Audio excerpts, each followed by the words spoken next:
Hi friends, welcome to Story Time with Molly and Sam again. As you can tell, Molly is ready. She wants to read, and I would love to read a story with you. So today we have our Spark Story Bible, and I'm going to read the gospel lesson for this week from it. I'm going to read it to Molly, but also to you guys. So this week's gospel is The Road to Emmaus. Emmaus is a very, very small town. There's no modern town that is the equivalent to it in that area, so it's just a story about a small town, but we'll hear about it. So, The Road to Emmaus. 3 days after Jesus died, Cleopas and his friend were slowly walking the road to Emmaus. They were walking slowly because they felt very sad. Why did Jesus have to die? They wondered. After a while, a stranger began to walk along with them. The stranger was really Jesus, but Cleopas and his friend didn't know that. "What are you talking about?" the stranger asked. The men looked at each other.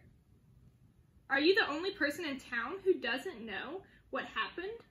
they asked. They told the stranger what had happened to Jesus. "Jesus was a great teacher," Cleopas said. "We hoped he was the one that God promised would save the world, but instead, he died on a cross. We took Jesus' body down and put it in a tomb. This morning, our friends went to the tomb, but Jesus' body was gone. It was gone, Molly, gone.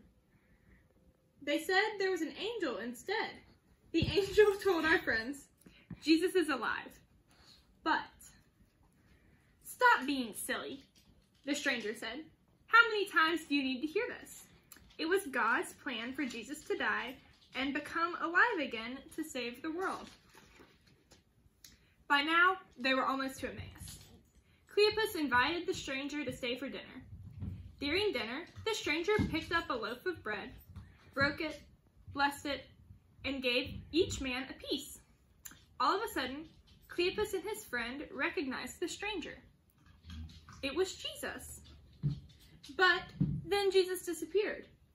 Cleopas and his friend jumped up and ran from the room, kind of like Molly just did, and went to tell the rest of Jesus' disciples that Jesus was actually alive. God kept another promise. That's the end of this story. But there is a little question that you guys can talk about at home with your families if you would like. If you saw Jesus walking down the road, who would you tell? And what would you say? Molly and I had a great time reading with you today, and we hope to read with you again soon. But until then, I'm going to go find her. I hope you guys have a wonderful day.